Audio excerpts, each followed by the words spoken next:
Yeah,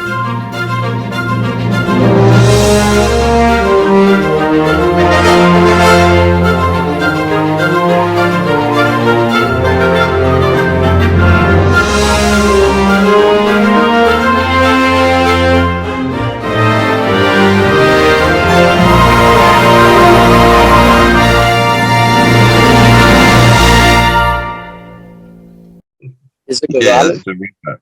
And look, obviously, there are times where you do need medication, correct? Absolutely.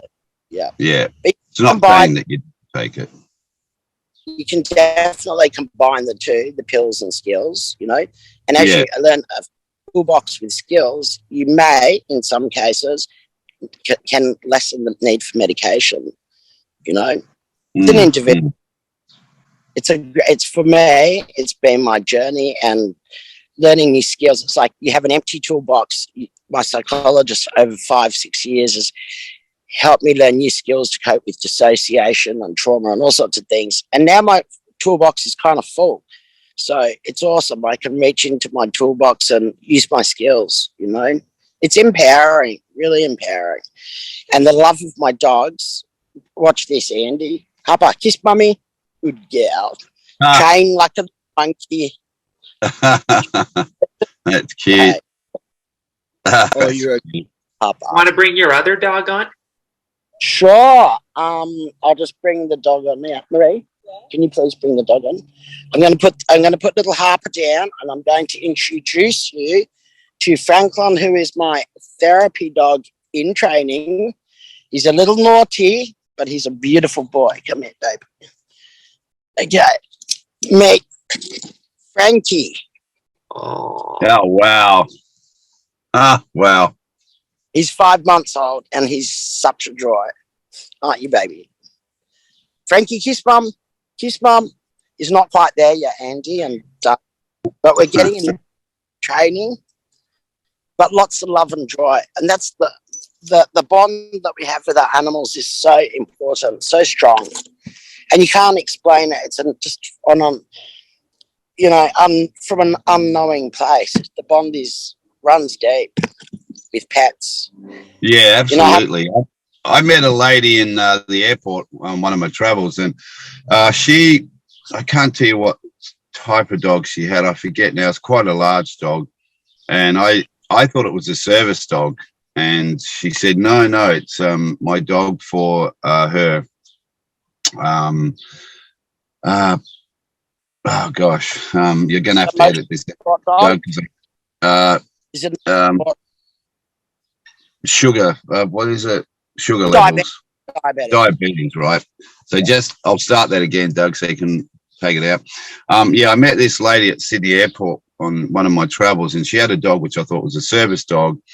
And I was talking to her, and she said, no, it's for her diabetes, because she has really extreme, rises and falls. And she said it could actually kill her, like, going into a deep coma. So this dog is trained to the smell. So it smells when her body is either going high or low.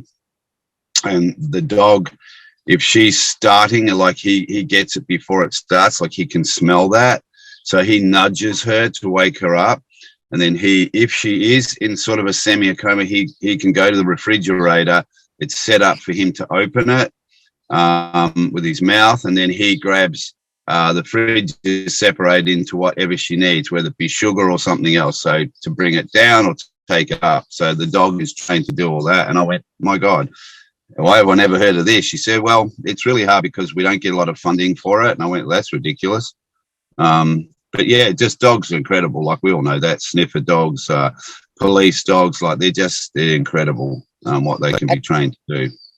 With you were just mentioning the diabetes, having, I think it's called hypos, because I'm a diabetic. So it's also, I like to think of all the service dogs and actually now in health, they're using dogs to know when their owner is going to have an epileptic fit, seizures, right? So many dogs are being trained in health. It's incredible. And they definitely should be funded. They're a vital support for people. Yeah, and it's They're extremely easy to train. A lot of them. Like I've got a friend who in LA, he detrains dogs. So he detrains watchdogs, guard dogs, military dogs, police dogs, and he can have them put into families. And I said, right, vicious dogs that have been used to attack. He goes, yeah. He said, you can detrain them. He said, some you can't. You'll know after a few days that they can't be trained.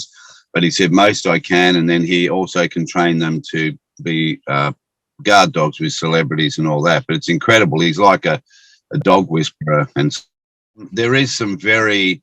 I know a bit about your history, Roxanne, and so I know there's some quite heavy parts to discuss and talk about there. Sure. So yeah, we'll get into that a little bit later, because I think you wrote a book. You did mention the book, so we can get into more about that next time. Yeah. Doug, have you got any more quick questions before we wrap up? Is it true that dogs can smell cancer and when people are sick? Well, yes, I've heard that. A friend of mine does have cancer. She has a dog as well, and I've been reading that in the medical world, dogs are being trained. I'm not sure if they're being used right now. They possibly could be, but they're being trained to smell out cancers and all sorts of things, all sorts of medical problems. It's incredible. Yeah. Definitely is. Have you ever seen the movie Art of Racing in the Rain? No, I haven't, but I'd like to see it. That's a great movie I saw a few years ago about a dog that remained loyal to his owner, who is a race car driver. And there's a scene in the movie where the dog actually smells his wife with cancer. Oh, yeah, right. There's another great movie. I must have a look at that. There's another great movie.